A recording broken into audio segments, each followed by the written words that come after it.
So Mike DiSabato, part two, talking Ohio State, surviving Ohio State, the movie, the feature length. Hey, what's the film length? We're part two here, Mike. What Yeah. is the film length of Surviving Ohio State? It's first of all, it's on HBO Max, produced by George Clooney, Eva Orner, Academy Award-winning director. It's an hour and 48 minutes. Um, the feedback that we've gotten, the reviews. Zeb, this documentary uh, went to number one on HBO Max within 24 hours on June 17th. It stayed number one for almost 2 weeks, and documentaries, I'm told, don't usually fall in the top 10.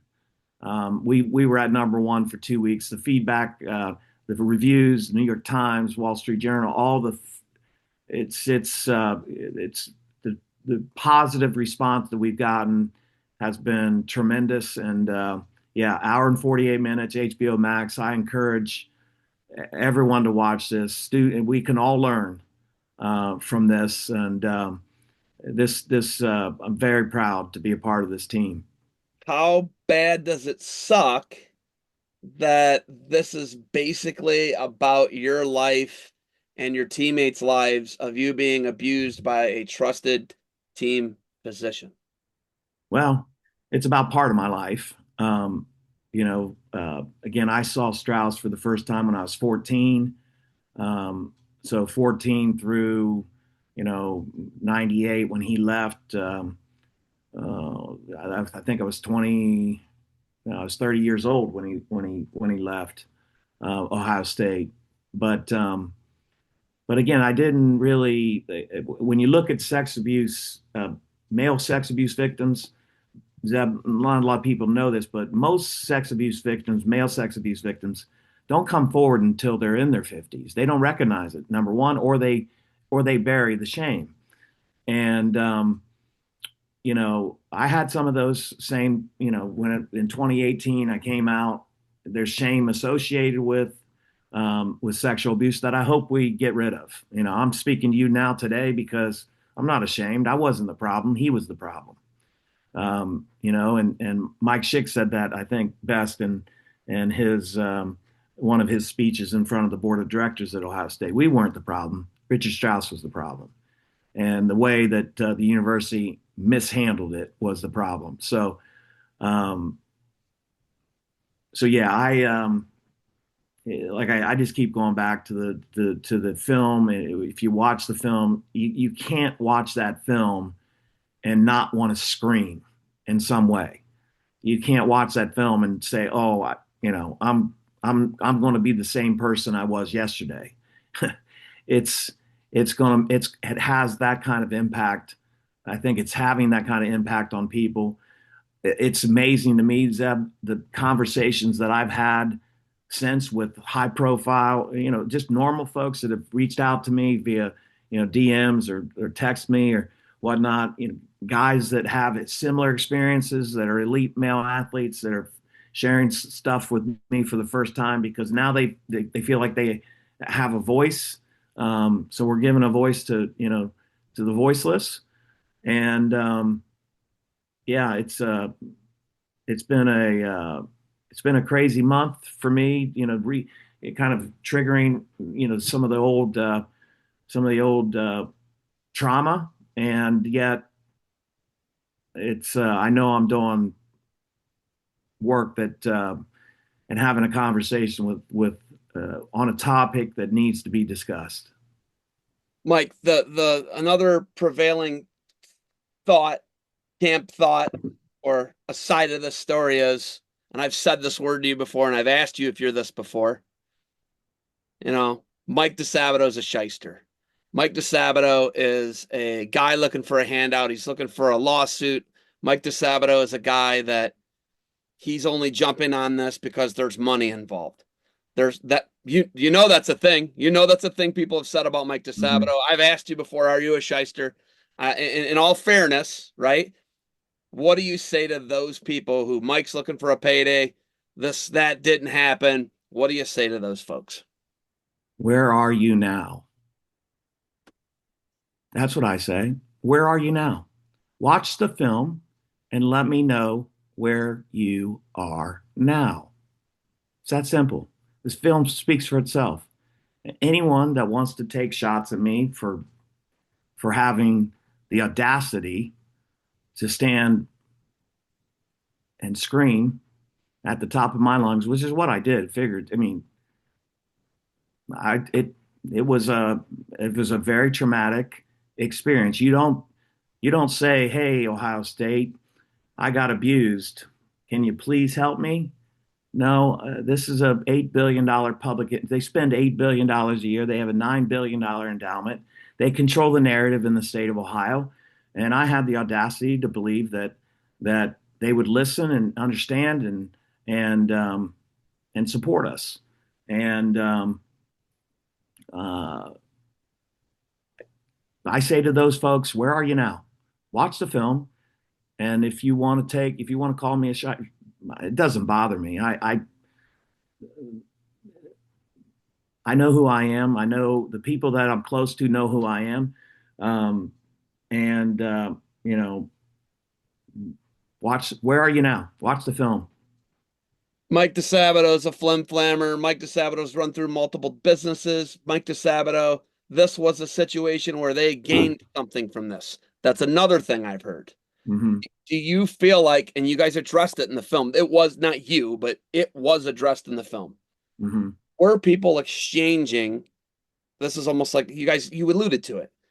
People would go in and Doc would give them drugs, right? He would give them, I believe your brother said it was a B12 shot he thought he was Hmm. getting. It turns out the guy he was on the forefront of anabolic steroids. Hmm. Was he dosing? Was he cycling people? Were people gaining something from this in a form of voyeurism, exhibitionism, whatever it may be? That, yeah, there was that. Mike doesn't address that.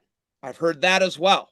Hmm. What do you say to that? Was there a pay to play system for drugs, for looking, or drugs for touching with what Doc Strauss was doing? Was that a Yeah. thing that you were aware of? I as it relates to my own experience, I never had any conversation with Doc Strauss about steroids. I never used steroids. Um, Okay, muscle relaxers, pain pills, I mean, all the goodies that people yeah, become addicted to. the best. One year I can tell you, um, the most. You had to go to doc to get, anything done that you needed done, knee, whatnot.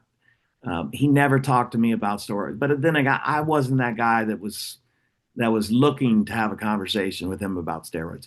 Did he have conversations with guys about steroids? I'm confident that's the case. Did he use his knowledge of steroids within the athletic department uh, to uh, to benefit him as it related to his knowledge? Not listen, Zeb. I've seen documents by administrators that he reported to where they discuss. And one report was the document says something to the extent that um, these are we've had rumors about Doc Strauss for 10 years, unfounded rumors.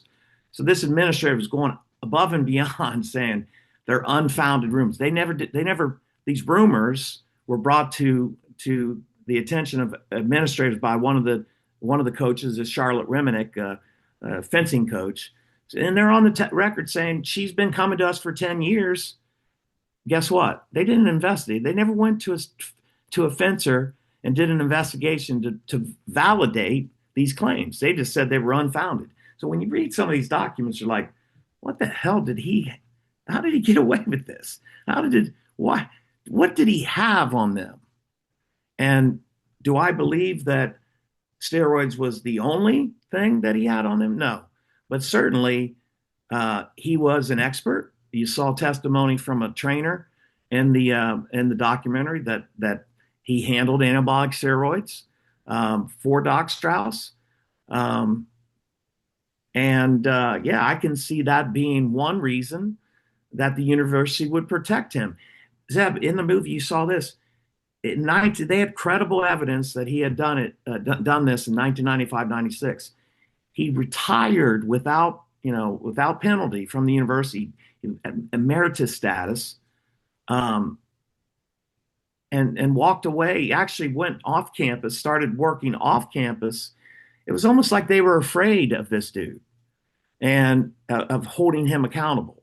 And so, yeah, when it comes to steroids, do I think it was steroid use was happening within the athletic department at the time? Absolutely. I don't know how widespread it was, but this is 1978 to 80, the 98. 80s when Ben Johnson, Carl Lewis. I mean, I know guys that came into the university uh, weighing 205 and left at 245.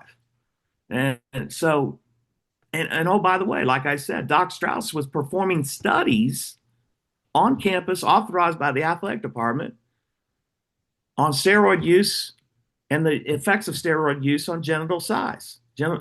So, so yeah, did it have something to do with it? Yes, I believe so. How much of that um, was the reason? It certainly played a role, in my opinion.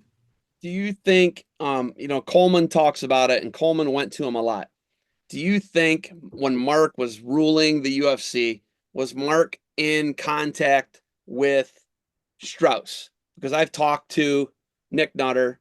Nutter says that, I mean, we know in the MMA ranks, there's a lot of different performance enhancing drugs, right? Do you think Mark was getting advice from Strauss whenever he would do certain cycles on certain substances? No, No? Okay. no. I mean, Mark said it publicly. No. Um, yeah, no. He cut Mark contact is on with the. him. I think Mark is on the record.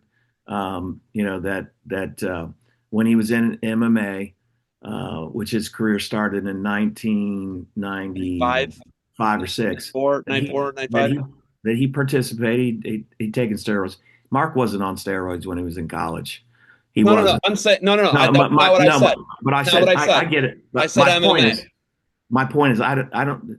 Mark was not the guy that was going to Doc Strauss to have those kind of conversations. Not at Gotcha. all. Okay. Not, But we know Mark on the record in MMA though. he's been on a podcast. I think it was the Jackson podcast with Quentin Jackson, and yeah, he at that time in MMA, and Mike, uh, Mike, Chael Sonnen talks. Chael Sonnen talks about it weekly. Uncle Chael's still on the same. He tells you that we know that. And think about this. Think about the guys from my age to your age, even in their 60s, who are on TRT, yeah, right? HGH. I need to find that stuff, Zeb. You get my point, though. That where a do you doctor can put where you do in. you get that? You got a good guy. I need some I TRT, I'm brother. not there yet. I was going I to run today and didn't have to do I it, but I know. I need I to know. Hey, I need to I know find a tons of juicy guy. people. I know tons of people. You know tons of people Yeah. who are on TRT. It is our testosterone levels drop as we get older. That's just a Yeah. thing. Yeah. Okay. But the fact of the matter is, some guys are they're doing it. They're on all three, dude. You got Yeah. to understand. You can see when the guy walks into the cage who's on all three. Yeah.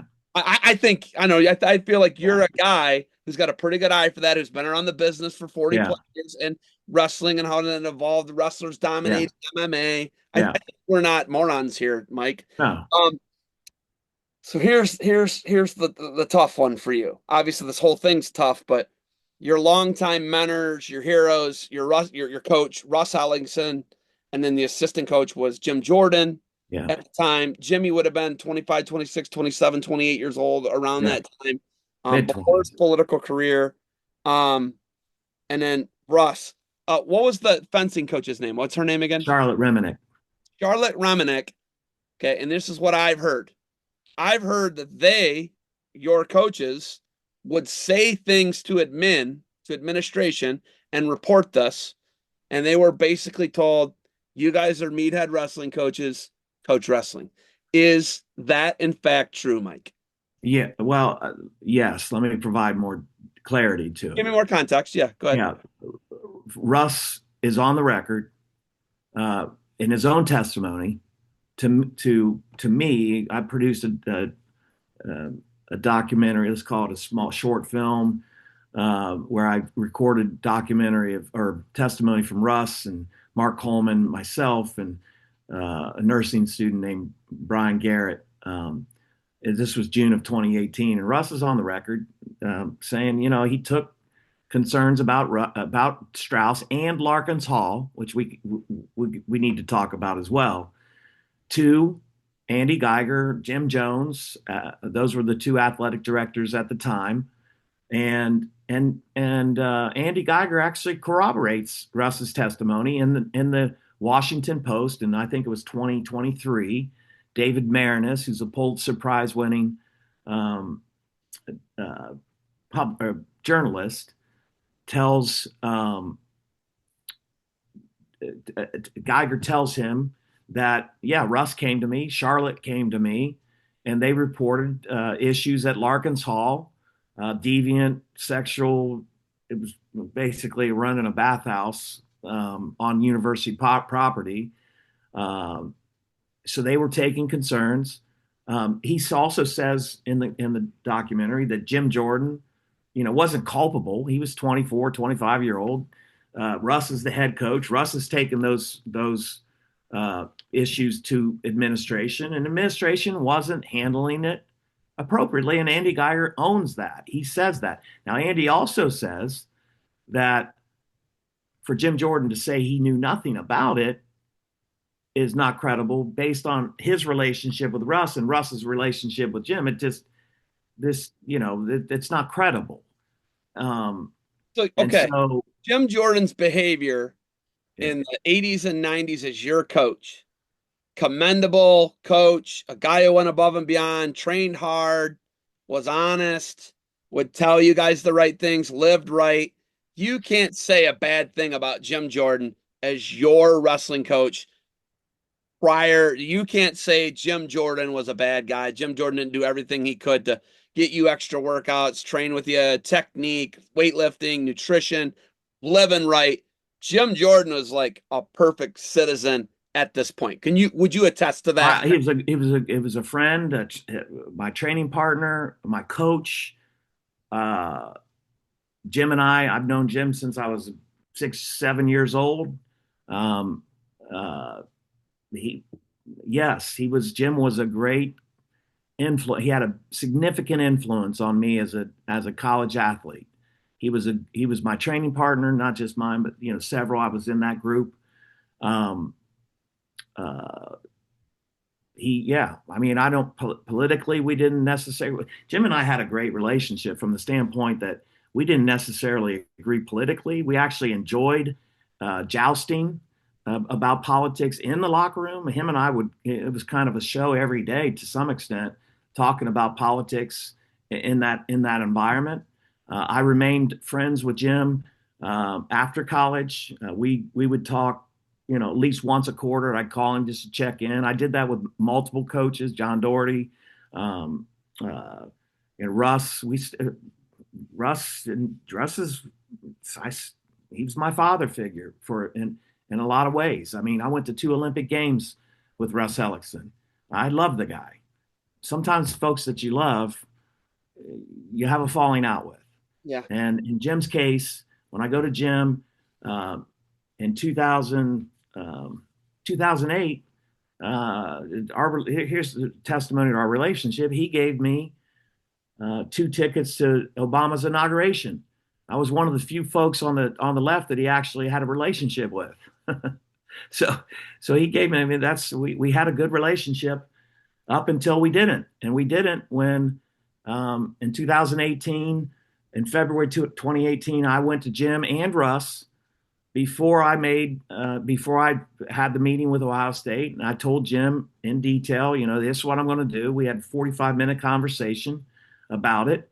I told him, here's the issue. I'm going to do it, and the only thing he said to me at the time was, "Please keep me out of it." And I listened to it, and I thought, okay, that's okay. I'll try to keep you out of it. I didn't throw his name in it initially. In April, so March 27th, I testify.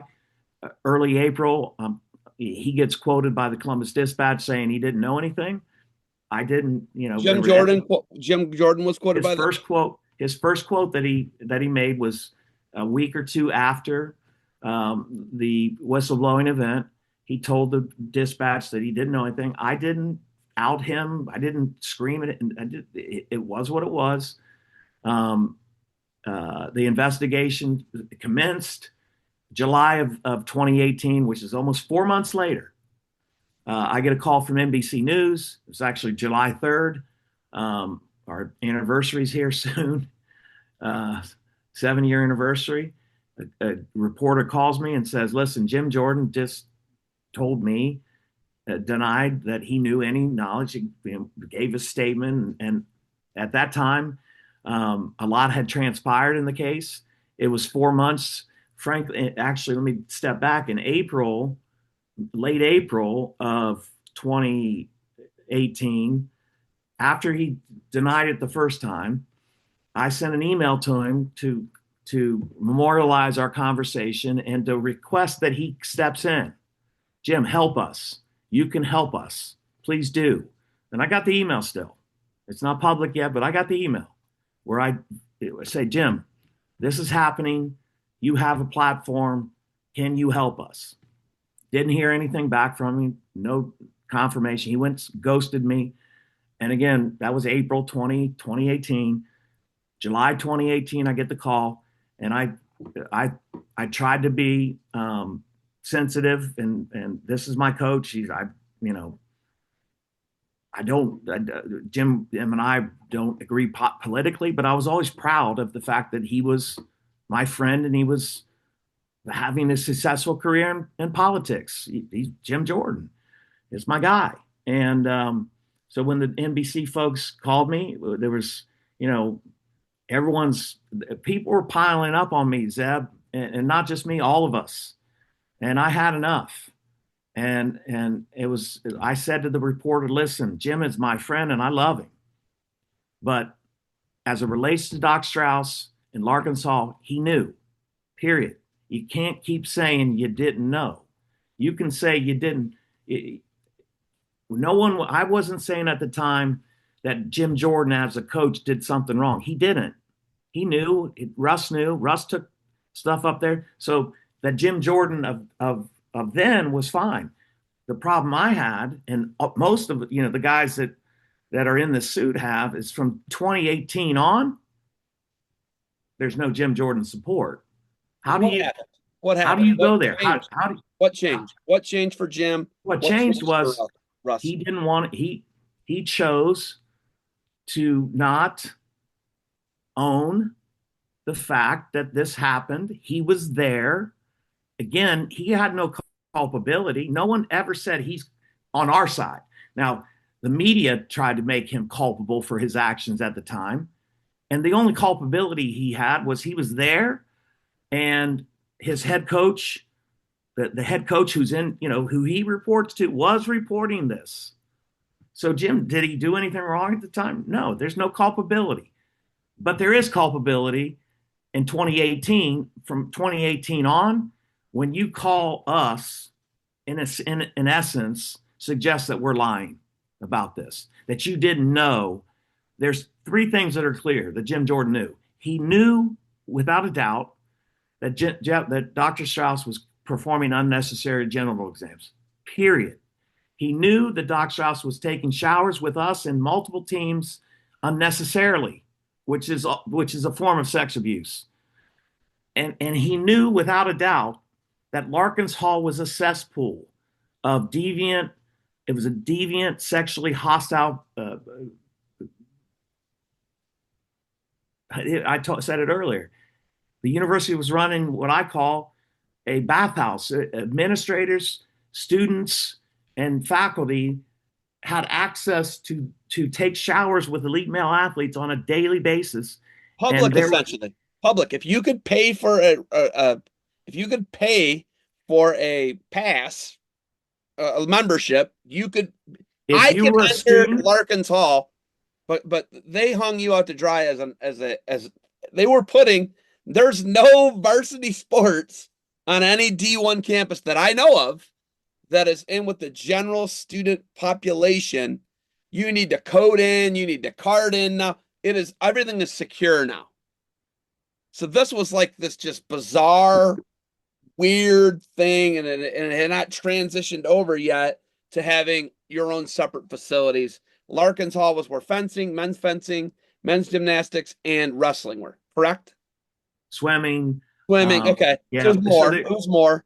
But it So it was was this public. It recreation. was a large public recreation center with thousands of people coming and going. Whereas Yes. now you go to the Bana Center at the University of Michigan, you have the same 40 people coming and going every day. Sean Yes. Bormet is going to know if you don't belong in that facility, Yes. right? Right? Yes. You're not getting into that facility. You guys were you were in a public recreation center with thousands of people coming and going.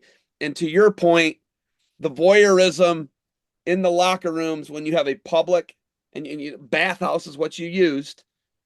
The voyeurism was, I have never heard anybody deny that the Larkins Hall setup was the biggest setup for failure I've ever heard of for an athletic facility for varsity athletes.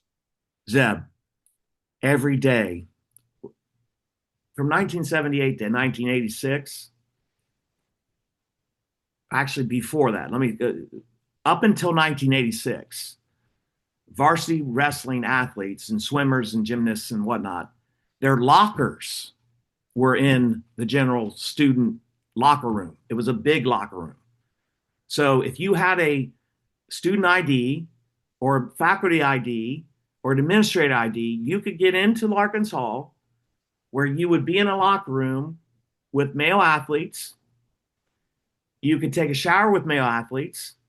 You could do a sauna with male athletes.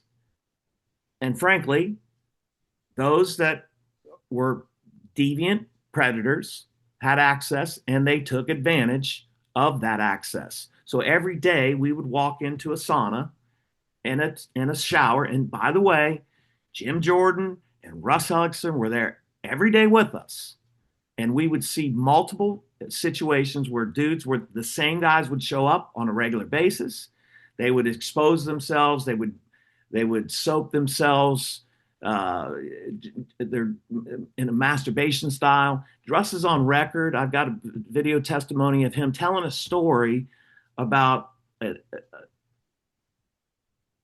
some dude was in a toilet stall that overlooked the shower, and he was peeping over top of the stall, and he was masturbating. Russ pushed the door open, grabbed the dude by his wrist. He said, "I pulled him out," and this is video testimony. Pulled him out. He was squeezing his wrist so hard, and Russ is a big man. He squeezed it so hard he thought he was going to take his hand off his wrist. He said it was that much rage. Wow. So Zeb, we would catch guys in the wrestling room having sex. We would walk in and dudes are on the mat having sex. There was one time one of the academic advisors, John Mackel, walked in. He told the story. These dudes were sitting by the water fountain, engaged in sexual activity in our room. This was a cesspool, and it was reported repeatedly to the head of Larkins Hall. The guy's name is Fred Beekman, I think. And again, it was part of the culture. Everyone knew up and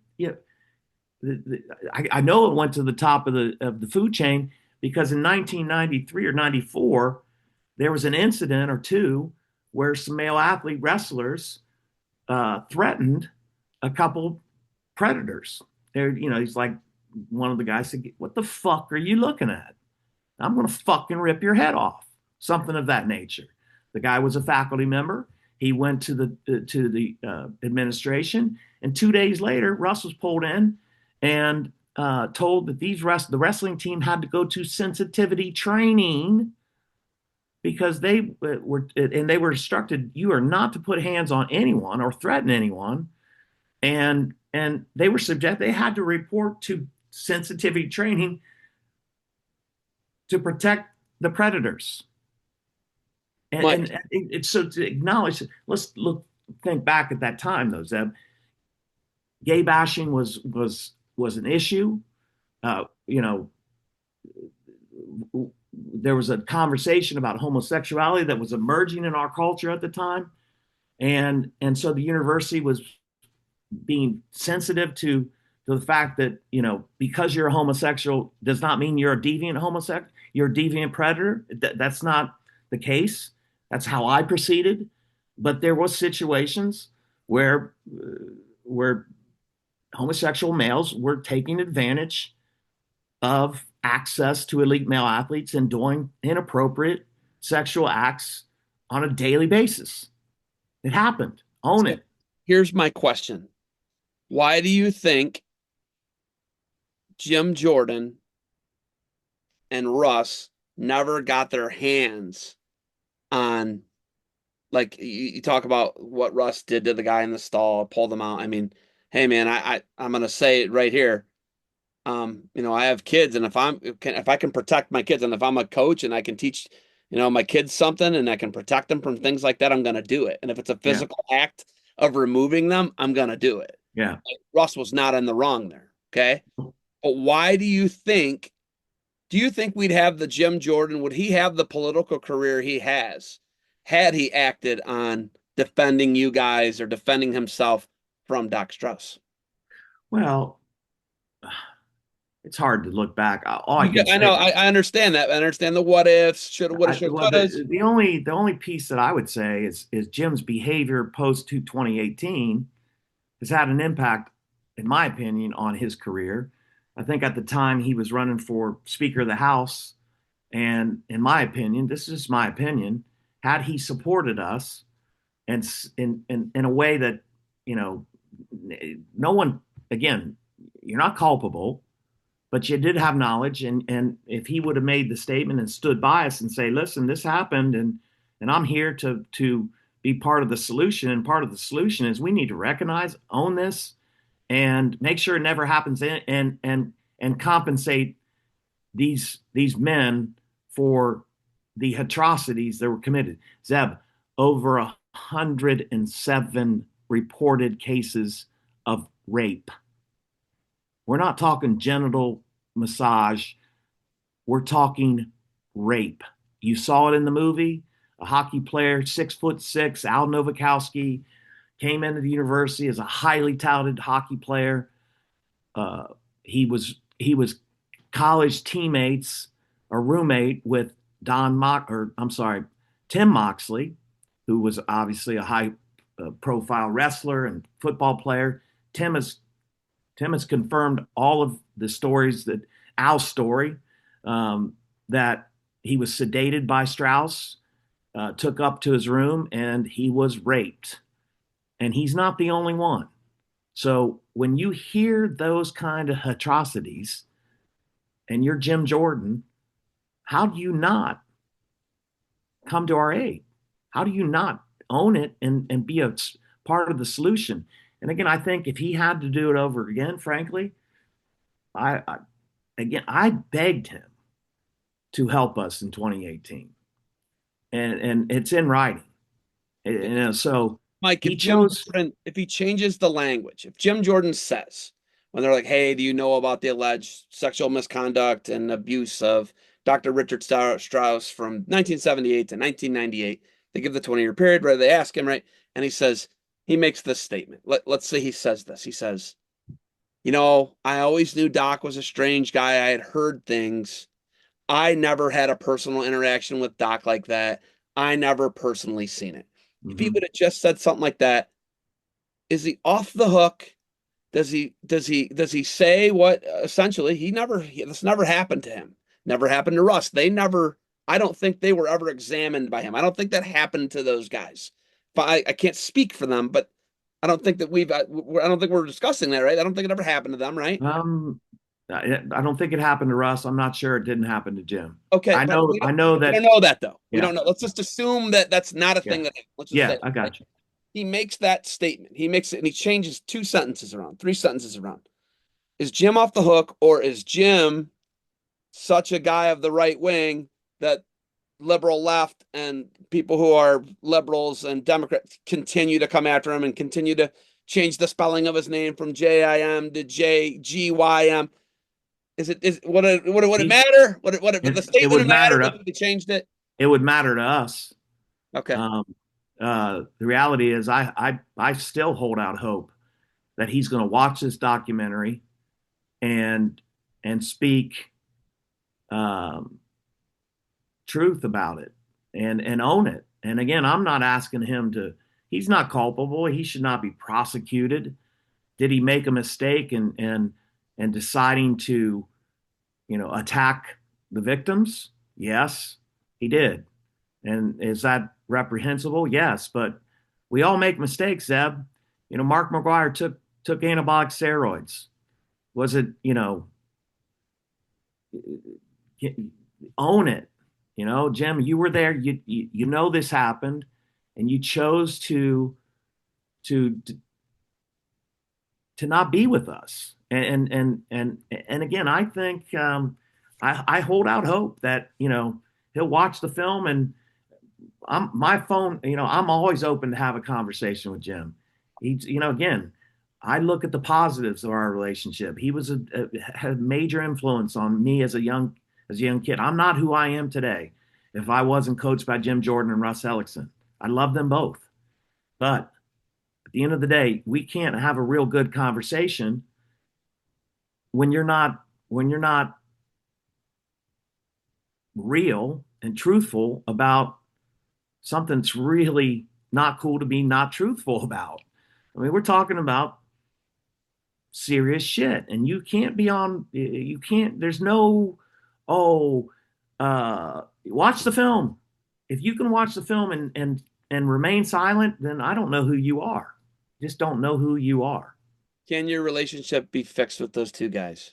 I always hold out. I love Russ Hellickson. He took me to the two Olympic Games, and I, I'm sad that we don't have a relationship. I'm sad for my teammates who love him that we don't have a relationship. Zebin, about 3 or 4 years ago, we got to, and this is discussed in the documentary to some extent.